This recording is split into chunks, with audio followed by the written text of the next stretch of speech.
Okay बेटा, हम लोग पहुंचे टैक्सेशन में, रेसिडेंशियल स्टेटस, सम्स वाले पेजेस में क्वेश्चन 13B, ठीक है। ये अमाउंट वाले सम्स हैं, एक डेज वाले सम्स होते हैं, एक अमाउंट वाले सम्स होते हैं।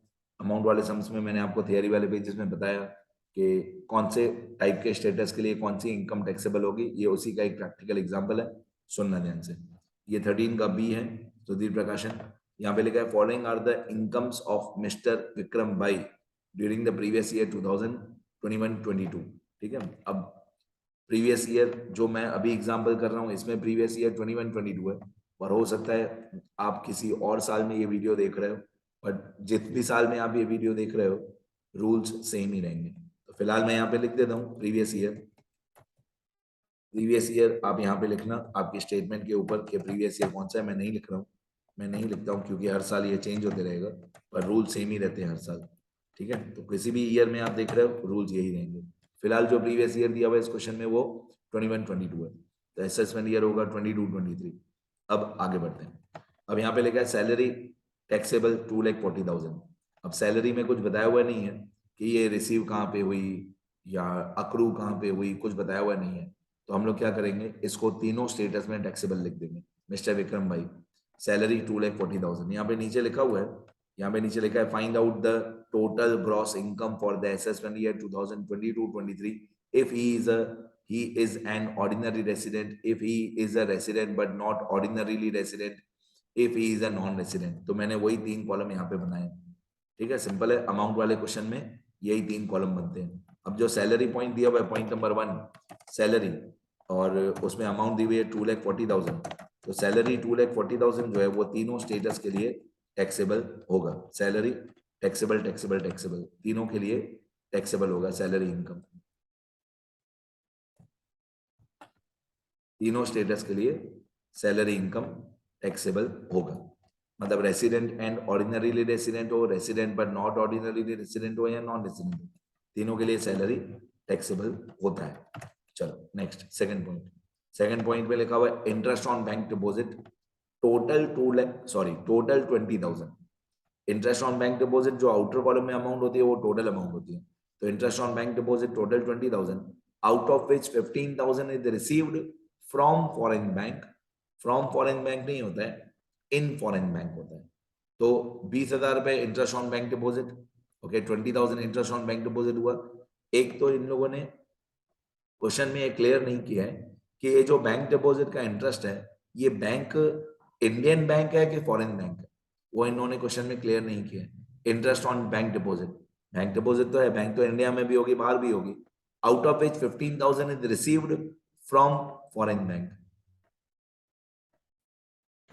तो मेरे हिसाब से ये जो इंटरेस्ट ऑन बैंक डिपॉजिट है मेरे हिसाब से ये इंडियन बैंक होगी, और अगर ये इंडियन बैंक होगी तो सारा का सारा 20,000 अक्रूड इन इंडिया हुआ, तो सारा का सारा तीनों लोगों के लिए टैक्सेबल ही होगा। मैं फिर भी 2 पार्ट्स करके बताऊंगा। 20,000 में से 15,000 इंडिया के बाहर मिला, मतलब 5,000 इंडिया के अंदर मिला, तो हम 2A और 2B करके सॉल्व करते हैं इसको। 2A पहले सेकंड नंबर लिखते हैं, इस ऐसे हेडिंग लिखते हैं इंटरेस्ट ऑन बैंक डिपॉजिट, ये हेडिंग लिख दिया इंटरेस्ट ऑन बैंक डिपॉजिट।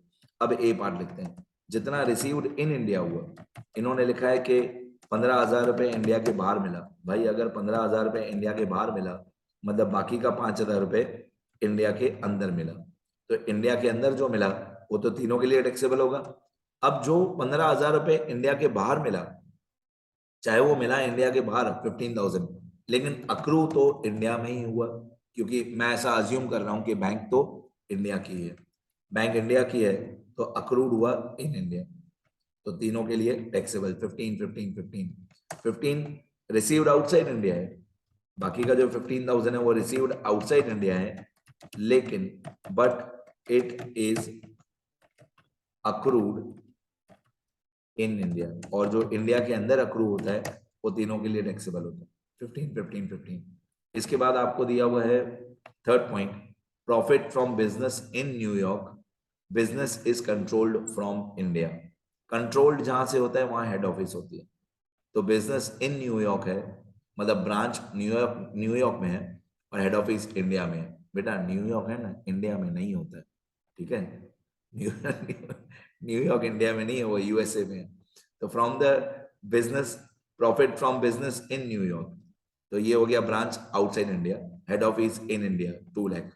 तो पहले नाम लिखते हैं profit from business in New York, ये पूरा सेम नाम लिखते हैं, profit from business in New York.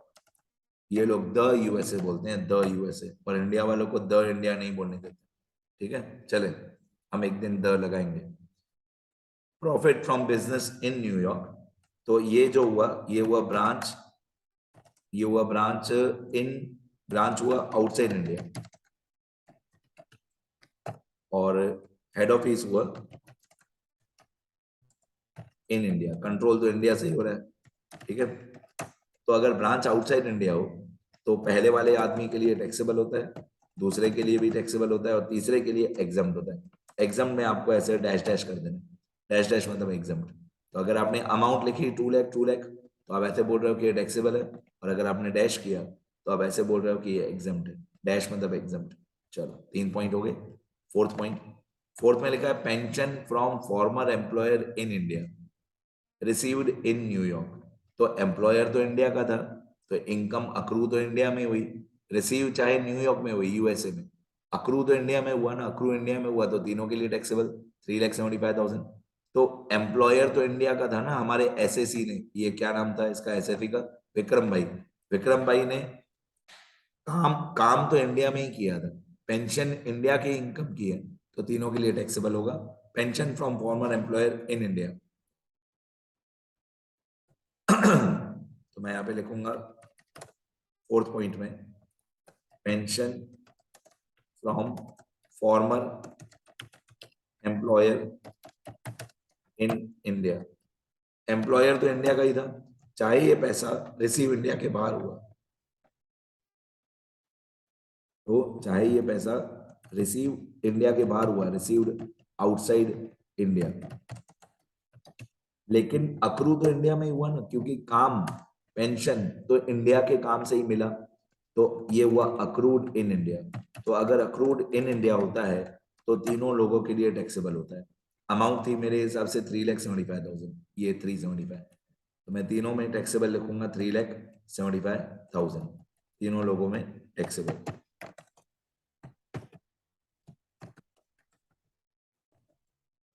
3,75,000 पहले में भी टैक्सेबल, दूसरे में टैक्सेबल, तीसरे में टैक्सेबल। चलो फिफ्थ पॉइंट, फिफ्थ पॉइंट में क्वेश्चन में लिखा हुआ है agricultural income earned in New York. अब ये विक्रम भाई जो है ना, ये इंडिया में काम वाम करके न्यूयॉर्क में सेटल हो गया है, वहां पे जाके खेती बाड़ी कर रहा है। Agricultural income earned in New York, अब ये अक्रू भी इंडिया के बाहर हुआ, रिसीव भी इंडिया के बाहर हुआ। रिसीव के लिए कुछ बताया हुआ नहीं है, तो हम ऐसा अज्यूम करते हैं कि न्यूयॉर्क में ही अक्रू हुआ, वहीं पे रिसीव हुआ 2,50,000। तो फर्स्ट वाले के लिए टैक्सेबल होगा, बाकी दो के लिए एग्जम्प्ट होगा। 2,50,000, 2,50,000 फर्स्ट वाले के लिए टैक्सेबल होगा, ऑर्डिनरी रेसिडेंट के लिए, बाकी दोनों के लिए एग्जम्प्ट होगा।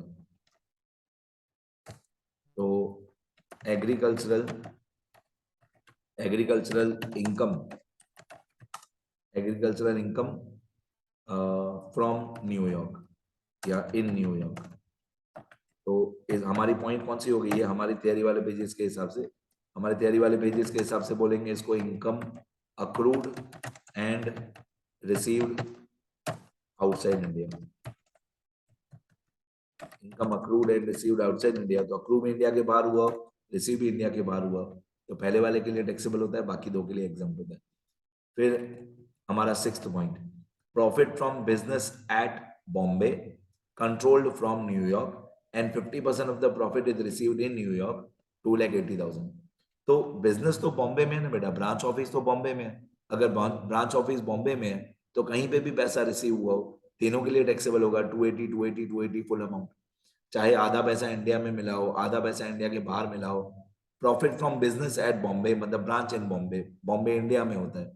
ठीक है, तो तीनों के लिए टैक्सेबल होगा, चाहे कहीं से भी कंट्रोल होता हो, कहीं पे भी पैसा रिसीव हुआ हो, इंडिया में मिला हो पैसा, बाहर मिला हो पैसा, लेकिन ब्रांच ही इंडिया में है, तो तीनों के लिए टैक्सेबल ही होगा 2,80,000। मैं दो पार्ट्स करके नहीं लिखूंगा, 50% रिसीव्ड आउटसाइड इंडिया, है ना, 50% रिसीव इनसाइड इंडिया, वो सब करने का जरूरत ही नहीं है। बिजनेस ही इंडिया में है, ब्रांच ही इंडिया में है, तो तीनों लोगों के लिए टैक्सेबल होगा। नाम देख लेते हैं, profit from business at Bombay 2,80,000, तो मैं डायरेक्टली 2,80,000 तीनों में टैक्सेबल लिख दूंगा, दो पार्ट करने की जरूरत नहीं है। तो profit from business in business in Bombay, Bombay हुआ महाराष्ट्र मतलब इंडिया, बॉम्बे इंडिया में होता है, ठीक है। तो ये होगा ब्रांच इन इंडिया, ये कॉपी पेस्ट करके थोड़ा सा एडिट कर देता हूँ। ब्रांच इसकी इंडिया में है, बॉम्बे में है, और हेड ऑफिस इसकी बाहर है, हेड ऑफिस आउटसाइड इंडिया,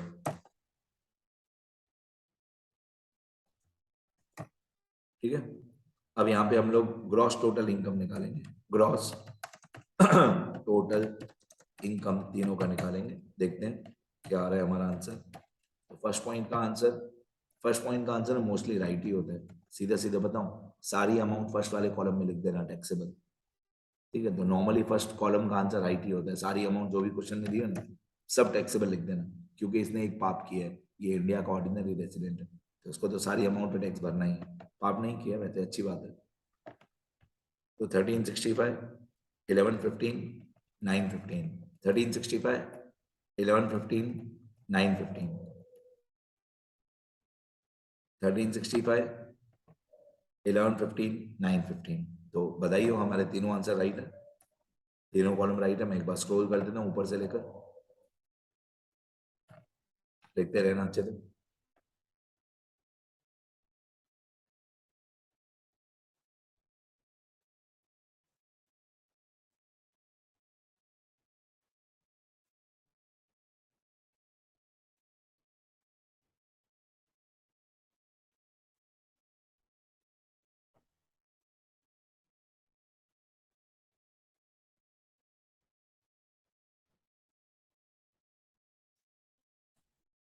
चलो लिखते रहो,